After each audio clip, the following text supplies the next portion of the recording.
નમસ્કાર વિદ્યાર્થી મિત્રો, B semester 3 subject PCE chapter number 2 professional documentation. વિદ્યાર્થી મિત્રો, આ ચેપ્ટરની અંદર ખૂબ જ મહત્વનો પ્રશ્ન 7 માર્ક માટે પૂછાશે. પ્રપોઝલ રાઇટિંગ, ટેકનિકલ પ્રપોઝલ તમને પરીક્ષામાં પૂછાય છે 7 માર્ક માટે.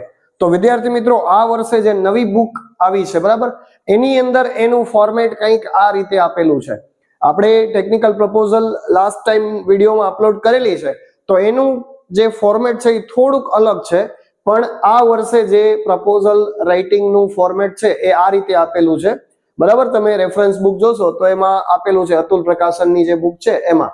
તો હવે પ્રપોઝલ રાઇટિંગની સૂચના તમને કંઈક આ રીતે આપેલી છે કે proposal for organizing a technical workshop on artificial intelligence in HPM college of technology Ahmedabad.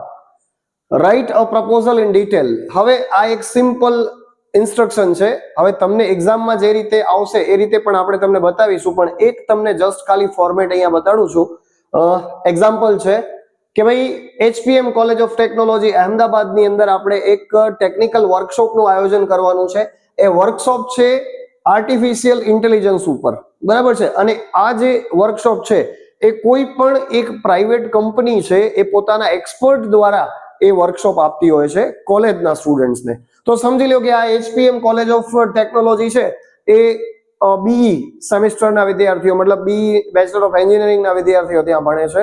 Third સેમના સ્ટુડન્ટ્સને એ વર્કશોપનું આયોજન છે એમના માટે. તો પ્રપોઝલ કેવી રીતે હોય? તો પહેલું તો ટાઇટલ આવશે.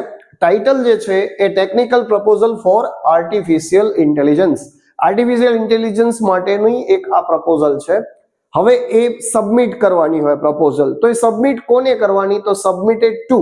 તો હવે કોલેજ છે તો કોલેજના હેડ છે એ પ્રિન્સિપલ હોય, તો principal HPM college of technology Ahmedabad.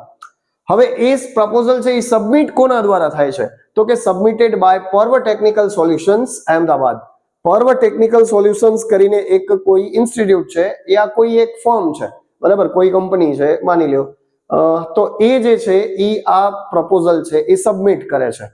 હવે અહીંયા એબ્સ્ટ્રેક્ટ નો મતલબ એવો થાય કે મીન્સ કે ઇન શોર્ટમાં આપણે કહેવાનું છે કે આ પ્રપોઝલની અંદર શું છે. તો એ બાબત છે કે we introduce students to the fundamentals of AI.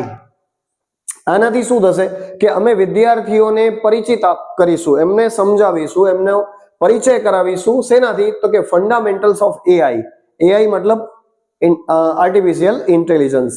બીજો પોઈન્ટ છે ટુ એનહાન્સ ટેકનિકલ નોલેજ. એ વિદ્યાર્થીઓની અંદર ટેકનિકલ નોલેજ છે એ એનહાન્સ કરીશું, વધારીશું. એન્ડ પ્રેક્ટિકલ સ્કિલ્સ, અને પ્રેક્ટિકલ સ્કિલ પણ વધારીશું. ત્યાર પછીનો પોઈન્ટ છે we create an awareness about future career opportunities. We create an awareness. અમે છે ને વિદ્યાર્થીઓમાં એવી જાગૃતિ પણ સર્જીએ છીએ, જાગૃતિ પણ લાવીએ છીએ અબાઉટ ફ્યુચર કરિયર, ભવિષ્યનું જે કરિયર છે એમનું બરાબર, કારકિર્દી છે. ઓપોર્ચ્યુનિટીઝ એટલે કે કારકિર્દીની જે તક રહેલી છે, કારકિર્દી માટેના જે ચાન્સીસ છે એની પણ તકો ઊભી કરીએ છીએ. ઓકે, તો આ એબ્સ્ટ્રેક્ટ છે. પ્રપોઝડ પ્લાન કેવી રીતના બને છે? તો કે આખો આ જે વર્કશોપ જે થશે એ કેવી રીતે હશે? તો કે workshop will be conducted in the college seminar hall. આ વર્કશોપ છે એ કોલેજના સેમિનાર હોલમાં હશે. Expert speakers will be invited. એમાં એક્સપર્ટ નિષ્ણાંત વક્તાઓ બોલાવવામાં આવશે. The program will have lectures. હવે આ પ્રોગ્રામની અંદર શું હશે? તો કે લેક્ચર્સ હશે, ડેમો હશે, ડેમો એટલે demonstration, and interactive sessions. Interactive sessions એટલે કે પ્રશ્નોની આપ-લે થશે, પ્રશ્નો પૂછવામાં આવશે, એના જવાબ આપવામાં આવશે. તો આવી રીતે માહિતીનું આદાન પ્રદાન થશે. હવે એસ્ટિમેટેડ બજેટ શું છે? તો કે 18,000 રૂપીસ એનું બજેટ થશે. હવે વિદ્યાર્થી મિત્રો, ડેટ છે ને, ડેટ લખવી જરૂરી છે, પણ હવે એમાં લાઈન બાય લાઈન ડેટ આવે છે. મારી પાસે જગ્યા ઓછી છે એટલે મેં ડેટ અહીંયા લખી છે. તમે ડેટ ઉપર નીચે લખી શકો છો બરાબર, અથવા તો અહીંયા કોર્નરમાં પણ લખી શકાય. ડેટ ક્યાં લખવી એ કંઈ ફિક્સ નથી. તો તમે ડેટ પછીની પ્રપોઝલ રાઇટિંગ જ્યારે લખો છો ને એના પછીની ડેટ મૂકવાની. એટલે આપણે 27 ડિસેમ્બર 2025 લખ્યું છે. Expected benefits. હવે આ જે વર્કશોપ છે AI વર્કશોપ, એનાથી બેનિફિટ શું થશે, ફાયદો શું થશે? તો કે improved understanding of emerging technologies. વિદ્યાર્થીઓ છે ને એમનામાં ઇમ્પ્રુવમેન્ટ આવશે.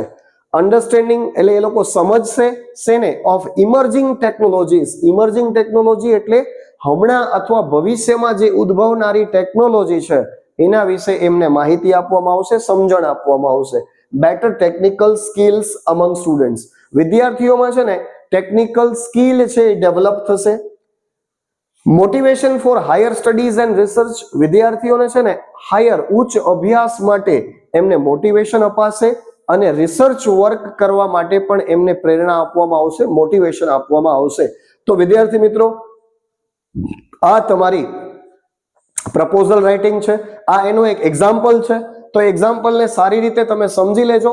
પોઈન્ટ્સ એના આ જ હોય છે. ટાઇટલ હોય, સબમિટેડ ટુ કોને સબમિટ કરવાની, સબમિટેડ બાય કોના દ્વારા સબમિટ થાય છે, એબ્સ્ટ્રેક્ટ એટલે ટૂંકમાં આપણે એ પૂરેપૂરી જે પ્રપોઝલ છે એની માહિતી દેવાની, પ્રપોઝડ પ્લાન એ જે પ્રપોઝલ છે, જે પણ કંઈ કાર્યક્રમ થવાનો છે એમાં શું હશે એ બધી માહિતી શોર્ટમાં આપી દેવાની.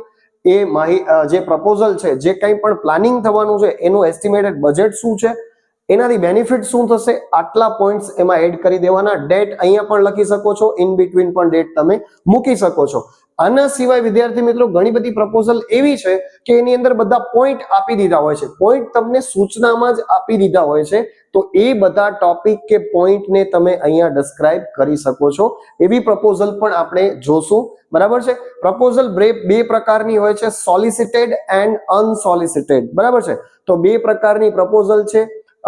હજુ પણ બીજી છે ઇન્ટરનલ પ્રપોઝલ અને એક્સટર્નલ પ્રપોઝલ. તો એના ટાઈપ્સ પણ આપણે ભણીશું અને એના ડિફરન્સ પણ ભણીશું, કેમ કે ડિફરન્સ પણ તમને શોર્ટમાં પૂછાશે. શોર્ટ ક્વેશ્ચનમાં પૂછાશે 3 કે 4 માર્ક્સમાં. તો વિદ્યાર્થી મિત્રો ખાસ વિનંતી છે કે વિડીયો બધા જોતા રહેજો, સ્કીપ કરતા નહીં, અને ખાસ કરીને ચેનલ સબસ્ક્રાઇબ કરી દેજો. અને તમામ વિદ્યાર્થીઓ સુધી, BE SEM 3 ના તમામ વિદ્યાર્થીઓ કે જેમને PCE સબ્જેક્ટ આવે છે, દરેક વિદ્યાર્થી સુધી આપણો વિડીયો પહોંચી જવો જોઈએ. આટલું કામ કરવાનું છે. 15,000 સબસ્ક્રાઇબર સુધી આપણે પહોંચવું છે. દિવસો બહુ ઓછા છે. તો વિદ્યાર્થી મિત્રો ચેનલને ખાસ શેર કરો, મેક્સિમમ શેર કરો અને મેક્સિમમ સ્ટુડન્ટ્સને કહો કે લાઈક કરે, શેર કરે અને ચેનલને સબસ્ક્રાઇબ કરે. ધન્યવાદ.